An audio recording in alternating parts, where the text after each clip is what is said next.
Olá, boa noite. Está começando mais um programa Entrevista Coletiva. Obrigado para você que está ligado aqui com a gente, nos dando audiência. E olha, hoje nós vamos falar de um tema muito importante para muitos fiéis católicos e também quem não é católico, né? Vamos falar desse momento de transição da Igreja Católica. Por isso, nós estamos aqui na bancada com o sociólogo Gilberto Caldas. Boa noite para o senhor. Muito obrigado pela presença no programa mais uma vez.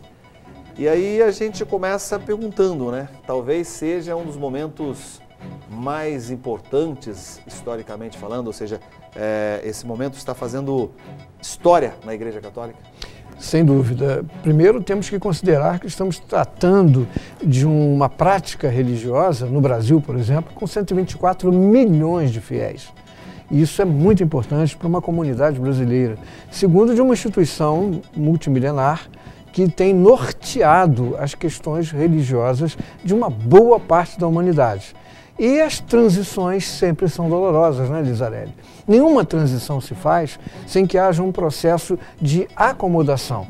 Primeiro há uma desarrumação para que depois as coisas se ajustem. Quando nós vamos arrumar o nosso armário em casa, nós primeiro temos que tirar tudo que está dentro do armário, não é verdade? Aí fica aquele aspecto de desorganização. Depois, aos poucos, nós vamos colocando as coisas no lugar. E essa grande instituição, que necessita, isso a opinião dos católicos, daqueles que professam o culto católico, é de que há uma necessidade de transição. E essa transição tem que ser feita com bastante tranquilidade e equilíbrio, para que não se perca o grande norte da religião, que é o equilíbrio entre os povos e entre as pessoas. Tá certo. Tudo isso você vai acompanhar a partir de agora no programa Entrevista Coletiva.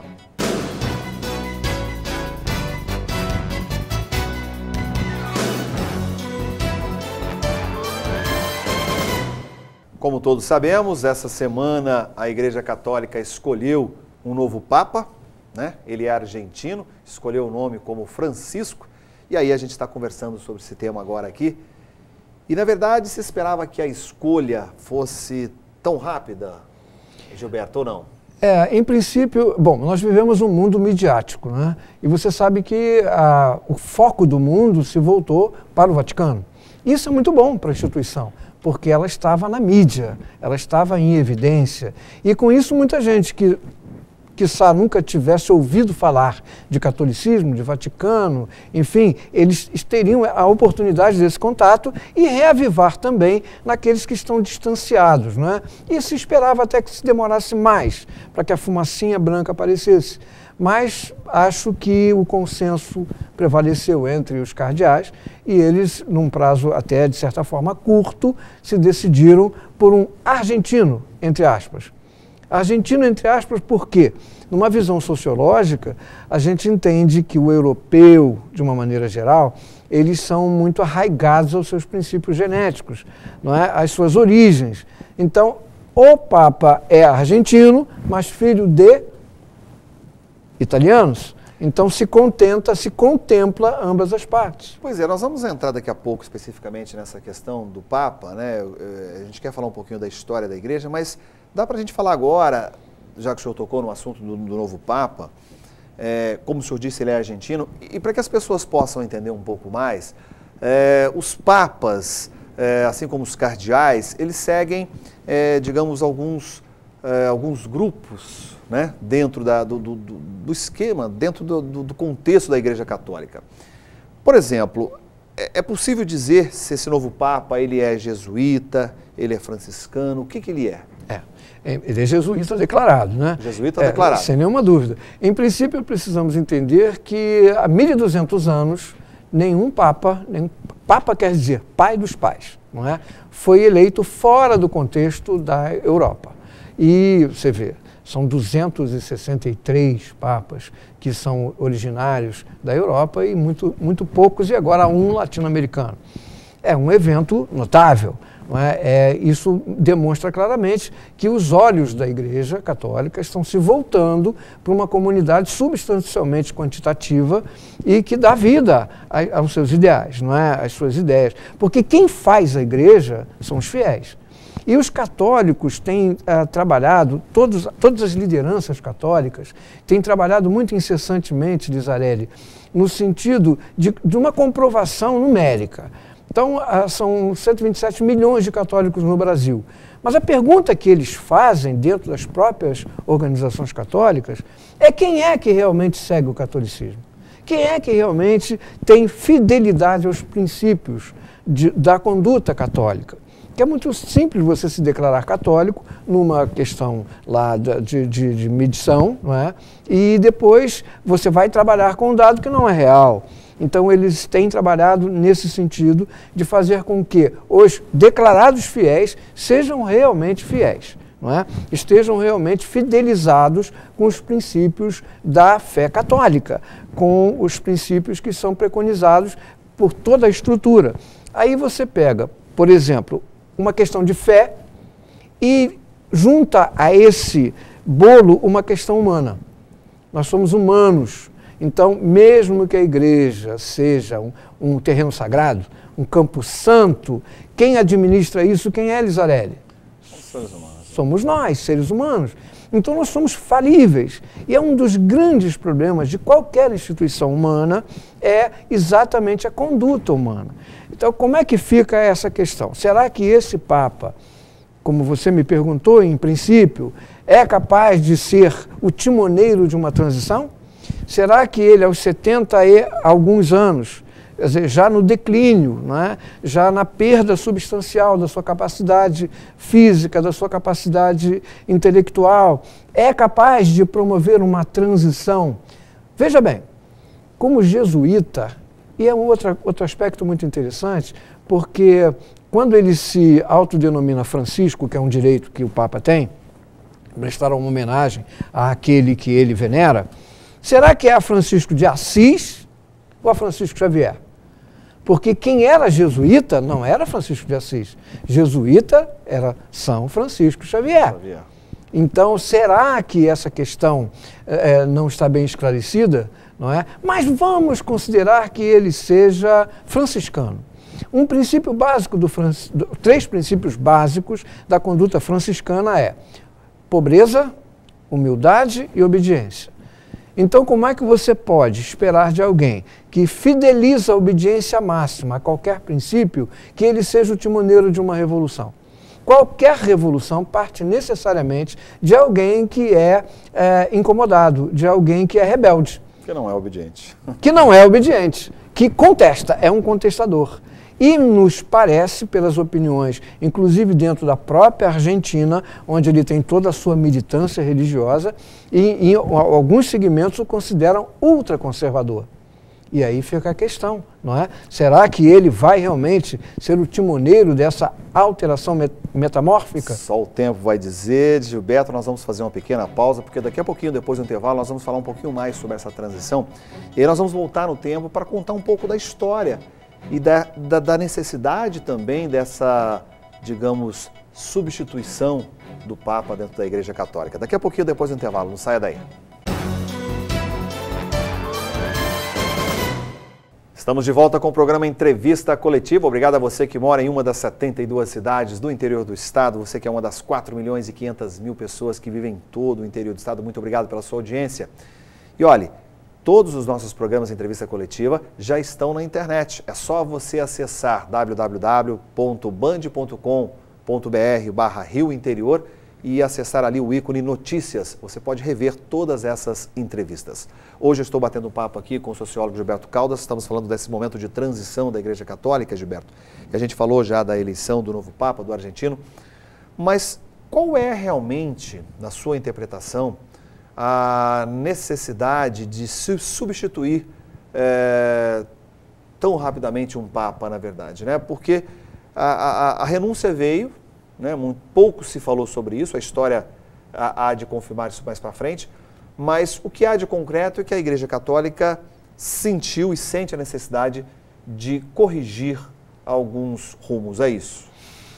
Lizarelli, com todo respeito e admiração pelos católicos, pela grande nação católica, e tentando uma visão sociológica, uma interpretação, uma constatação sociológica, nós percebemos claramente que na renúncia do Papa anterior há um ingrediente básico de impotência. Pode ser que ele tenha se sentido impotente em função da sua fraqueza física, do seu enfraquecimento físico, fraqueza física não, claro, mas do seu enfraquecimento físico, diante da complexidade das relações humanas que acontecem dentro da administração do Vaticano. E provavelmente se sentindo impotente diante das acusações que ele mesmo foi alvo de ter acobertado as questões de pedofilia, de ter passado a mão, enfim, aquelas coisas todas, ele achou por bem, não é, deixar um espaço livre para alguém com mais condição. Se essa foi a verdade, ele tomou uma postura, ele teve uma postura bem inteligente, porque veja bem, Lizarelli, quando a gente vai buscar o aspecto histórico, há de se considerar que a cultura humana, ela tem 3 aspectos principais. É a maneira de sentir, pensar e agir de um povo. Então você encontra cultura na totalidade das reações humanas e das realizações humanas. É a maneira de sentir, pensar e agir de um povo. Se você tem uma estrutura institucional secular, multissecular, e o povo caminha necessariamente para a metamorfose cultural, a gente não tem a mesma maneira de sentir, a mesma maneira de pensar e a mesma maneira de agir de séculos passados. Então, essa estrutura precisa necessariamente acompanhar toda essa metamorfose que a sociedade impõe, que é a evolução. Concorda comigo? Claro. Então isso é muito difícil para uma estrutura pesada, grande e bem enraizada como a estrutura católica, que tem no seu bojo, que tem no seu conteúdo, que tem nas suas fileiras radicais, que não aceitam a mudança, porque qualquer mudança é em princípio sempre rejeitada. Mexe com pensamentos, digamos assim, mexe com pontos que, enfim, que são defendidos por uns e não por outros, não é isso? Pontos de vista que precisam ser equacionados e precisam ser reavaliados e num consenso. Porque veja bem, Lizarelli, se você está com seu navio num porto seguro, com uma boa âncora, com mares bastante calmos, você jamais pensa em levantar a âncora e sair por uma aventura, não é? Que você não sabe para onde vai. Aliás, a propósito, o Papa disse... O novo Papa teve uma frase pontual. Foram buscar no fim do mundo. Não foi isso que ele disse? Isso. Sabe por quê? Porque os europeus sempre acharam a outra parte do mundo o fim do mundo. Porque para eles os limites nos primórdios, os limites eram os limites conhecidos até então. Então essa afirmativa tem sentido. O fim do mundo. Por exemplo, Gilberto, são temas profundos, não dá para a gente falar sobre tudo, mas se a gente pegasse aqui 3 pontos básicos aqui da Igreja Católica que hoje existem. Por exemplo, a questão da cúria, né? A cúria é formada por membros da Igreja Católica que administram mesmo a questão administrativa da Igreja, né? E aí envolve até questões financeiras também. Tem a Igreja do Celibato, né? Do celibato. E tem a questão das mulheres também que ainda não são ordenadas, né, dentro da Igreja Católica. Quer dizer, são pontos que hoje são questionados? Muito questionados. É a questão da evolução, não é? É a questão da modificação de hábitos e atitudes. Quando você fala... Aliás, as teorias administrativas nos apontam para o seguinte sentido. O mundo sai da mão dos capitalistas e entra na mão dos administradores. E é verdade, porque um sujeito como o Eike Batista, por exemplo, que tem uma multiplicidade enorme de empresas, você não vai dizer para mim que ele está acompanhando cada grão, cada pedaço, ele não vai. Claro que não. Ele passa para a mão de administradores porque o volume de decisões necessariamente impõe a colocação de profissionais daquela área, não é? E com o Papa acontece a mesma coisa. O Papa administra um Estado. Não é? Ele é um rei, ele administra um Estado. Então, o que acontece? Existe um grupo de administradores que realmente detém o poder. E isso é absolutamente normal, absolutamente natural. Então, escapa das mãos dele, do poder decisório dele e até muitas vezes da informação dele, centenas de coisas que acontecem dentro daquele mundo vasto de multiplicidade de acontecimentos. Por exemplo, o Banco do Vaticano.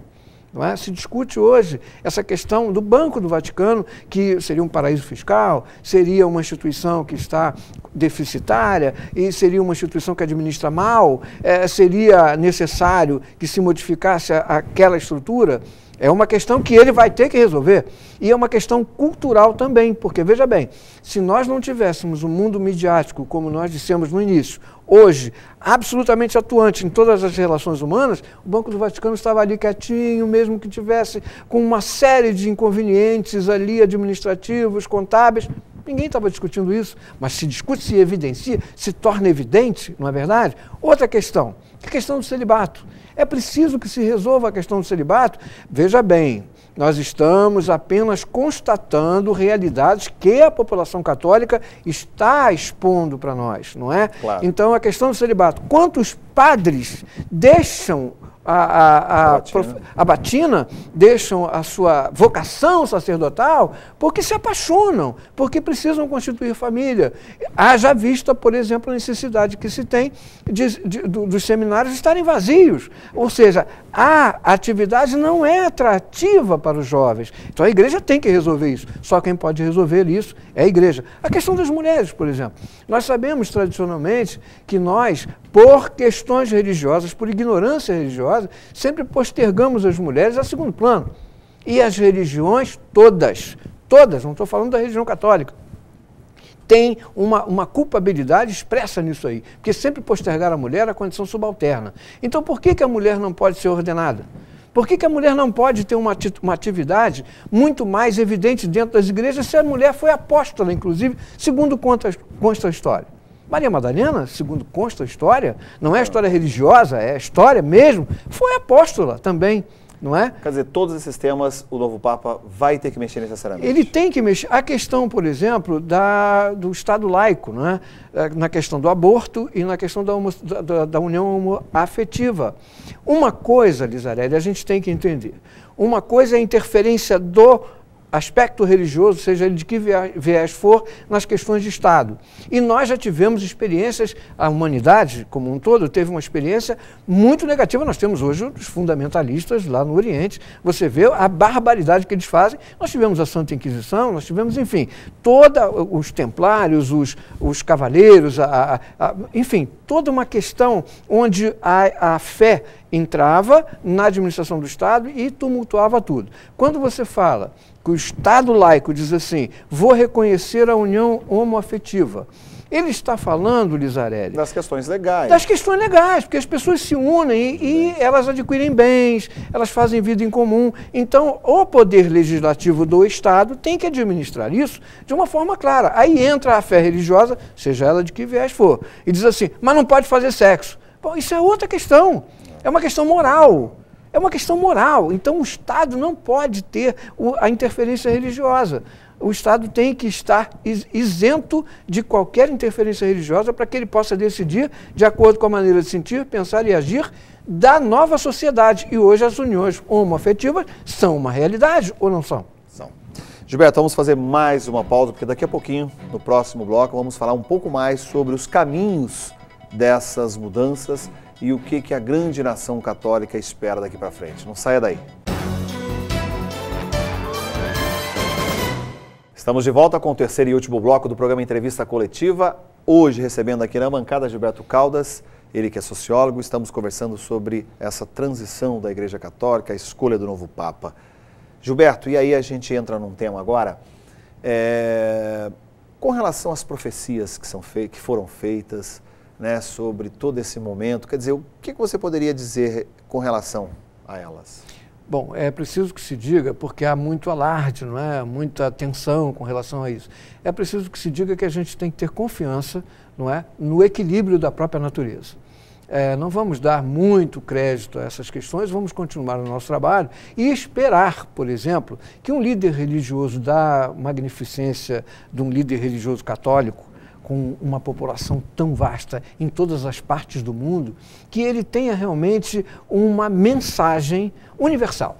Porque os grandes líderes que a humanidade conheceu, e Jesus foi um deles, não estou dizendo do aspecto religioso, mas do aspecto filosófico, ele é aceito por todos, não é? Então, não é porque o sujeito não é católico que ele não vai aceitar uma fala, uma diretriz, um aconselhamento, um aconchego, um carinho, uma mensagem amorosa de um líder religioso que tenha um outro viés de facção, não é? Então, o que se espera desse pai dos pais para os católicos, o chefe maior da Igreja Católica, o representante de Pedro, ou como querem os católicos, o representante de Deus na Terra, que ele tenha realmente uma mensagem amorosa, que ele tenha uma mensagem conciliatória, porque o mundo está numa evolução e numa ebulição extraordinariamente perigosa. Haja vista a questão das Coreias agora, não é? Exato. Então, um líder religioso que seja apaziguador, que fale em amor, que fale em atitude amorosa. Por exemplo, ele vem agora ao Brasil